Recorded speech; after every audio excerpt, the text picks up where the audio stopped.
And welcome everybody, it's Dan. I do hope you're well today. Welcome to the podcast show. So in this session, this came about because I was having a conversation with a chap earlier on, a friend of mine, and we were talking about social media and its effectiveness. And we were talking about how what most people tend to do is they start doing some social media marketing. They're really motivated, they're all gung-ho, they create a lot of content and then they post that out. And for the next month, they kind of don't get the result that they're looking for. So what they then do, because they're not getting the result, is that they actually stop and don't do any more. And then what happens is they'll go do something else, and that something else is then successful. And it's like, no, that's actually not quite right. That something else isn't being successful. It's just that the lead times for the social media marketing to actually kick in is probably a month or two. And if your sales cycle, how long it takes for someone to see what you do and make a decision, let's say that's 2 or 3 months. Sometimes it can be a year, sometimes it can be a few years. We've had sales cycles of a few years before in previous industries. And so you've got to be consistent all the way through that sales cycle. So if your sales cycle for your product or service from someone first finding it is 3 months and you're doing a month's worth of content, you've actually not got enough content to fulfill that client's need for 3 months worth of a sales cycle, because during that time they're researching you, they're researching competitors, they're seeing what the other options are, they're checking out the price, seeing who's better, seeing who's worse, seeing who's cheaper, etc., etc. So you have to understand that the sales cycle in your business, it might be longer than the period of content that you've actually got going out. So then you go do networking, let's say, and networking does work, and I'm not saying it wouldn't work, but it works even better when you've actually got content going out for the last 3 months or the last 5 years, because you walk in a room, people already know who you are. And I've experienced this, and it's just simply the most weirdest feeling ever. And you can see people looking at you and you're like, uh-oh, what have I done in a past life? Because someone's coming to get me. And it's like, are you Dan? Are you Dan? And it's like, it's just so weird. But it happens, and that's, we love it when it happens, by the way. It's really good for the ego. And it's also really good for business as well. It's better for people to know who you are before you walk in the room than you having to introduce yourself, if that makes sense. So you have to understand that this sales cycle that you've got in your business, it might be longer than the period of content you've got going out.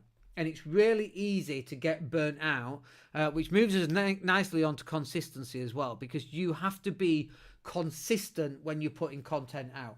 And in fact, if you're recording 6 pieces of content, I would rather you release that piece of content 1 per week for the next 6 weeks. Now you've got 6 weeks of content, and consistently every Monday at say 12 noon. Brilliant. I would rather you do that than 6 pieces of content that goes out for the next 6 days, and then because you're exhausted, you don't want to do it, something's cropped up, you go away on holiday, and you haven't got time to do it anymore, then you end up with 6 pieces of content and nothing else going out. That's very, very inconsistent.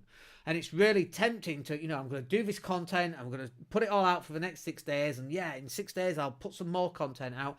Very rarely happens. I can tell you from experience, we're all gung-ho at the start of the year, like we are again this year, and then we tire off in the middle of the year because it's summer, and then we kind of get back into it because we're heading into autumn and into the winter months, and our content picks up and our number of leads picks up as well. Why do you think that is? It's not because people are taking time off in summer, it's because we are inconsistent in summer, and it happens every single year. Best intentions and all that of, no, we'll definitely do it. It's warm outside, we've got a swimming pool, we've got the beach, we've got all the beach bars. We're not creating content. So we have to get into the habit of May and June actually creating content weeks in advance that we can then schedule weeks in advance. So we've always got a consistent amount of content going out. Your clients need you to be consistent. If you are inconsistent, your clients will pick somebody else who is consistent. And obviously, being consistent on creating content is really, really challenging. That's why we use the 90-10 rule, which is you be the talent, you be in front of a camera, you record your live streams, send everything to us, and we'll do the other 90%, which, pulls out all the little short videos, puts them out across social media, schedules them all, call to actions, titles, descriptions, thumbnails if needed, and so on. All that should be done by somebody else and not be done by you. because the only way of staying consistent is for you just to do the good bits that you enjoy, which is face on camera. No one else can do that. You have to do that. You might have some staff that can do that on your organization's behalf. But again, people buy from people they know, like, and trust. And in other words, you, especially for small businesses, you need to get your face in front of a camera. 90-10. You do the 10%, send it to us, we do the other 90%, or whoever that's going to be in your organization. And then the next one is about poor visual quality. Like, in the olden days, we used to get maybe 8 to 15 different pieces of content, and then we would make a decision on that. And, you know, where are you getting your content from? The yellow pages, newspaper, if you get on TV, if you're lucky, or the radio, if you spend a lot of money. Those days have gone. 8 to 15 different pieces of content? No. Try 800 to 1300 different pieces of content in 2025. You have to create a lot of content, because now people are getting bombarded every single minute of their lives with messages, marketing. Buy this perfume, buy this car, have a hamburger, buy a drink Coca-Cola, drink Pepsi, don't drink Coke, drink Pepsi. Like, constantly, brands everywhere, messages everywhere. You turn on the radio, brands coming at you. You walk down the street and billboards and cars signed up. You go on the internet, adverts everywhere, everyone telling you what to do, like me. So you need to stand out somehow. And the question is, how are you going to stand out? So visual quality is a really great way. Like, we've got this up here. We've got this little agenda thing, which is really there to remind me what on earth I'm supposed to talk about, get me back on track, because I tend to go off topic quite often. It's just who I am, right? I'm authentic, and that's who I am. We'll talk about that in a minute. But you've got to have some good visual quality. And if it's just you, face to camera, and it's a little bit dull, we've got the Captain America shield, we've got a planet that's kind of lit up, we've got some lights, and we've got all this stuff going on. It's a little bit more intriguing, and so people stop and take a look and wonder why. So that's some of the stuff that you can implement in yours. Or it can be your locations. Try filming on a fairground ride. Like, I don't know, just random stuff. If you're going boating, do it there. If you're walking on a beach, film a bit of content there. Just be different and stand out. Especially right now, we live in a TikTok generation where you have all these templates on TikTok that you can upload an image to, and it does all this amazing stuff. That stands out more than your face to camera, and it's very, very challenging to get your content to stand out against everything else that you have to stand out against. And it's not other people's content, it's not just your competitors, it's Netflix, it's Prime Video, it's Disney, all this stuff. It's going out for a walk. How do you get your message across if someone isn't engaging on social media and they go out for a walk? That's why you should have a podcast, for example, so people get to listen to you when they're out for a walk. We know it happens. We used to get emails when we were more consistent with our podcast show, and we're definitely less consistent today, and that needs to go back up. But we would get messages from people. Hey, you've not done one for a while. I miss your voice. Like, you missed this, for God's sake? Like, what even is that about? I have no idea. But that's what we got.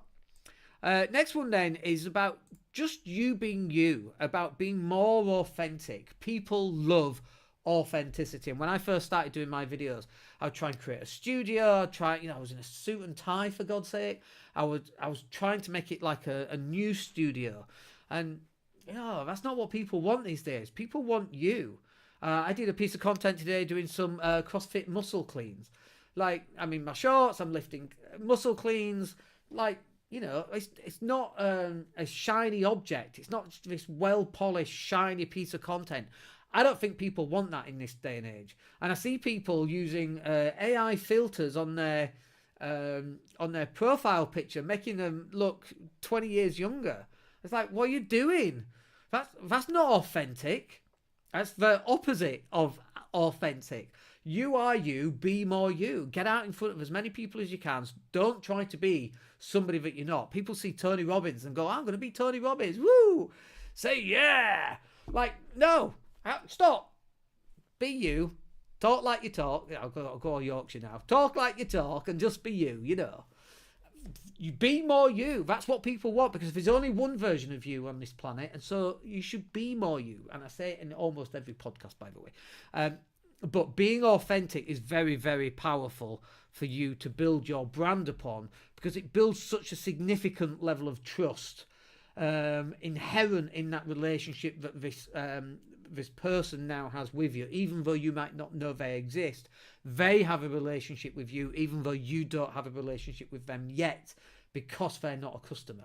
Like, imagine how bizarre that actually sounds. This person, this random stranger, you listening to me, has a relationship with me, and I don't even know you exist yet. So come and say hello. And then I wouldn't get to know you exist, and then we can engage and see how we can help each other and so on. That's how it's supposed to work, and be authentic while you're doing that. All right, I hope you find that useful. We'll catch up with you on the next one. Have a wicked day in the meantime, and we'll speak soon. Take care.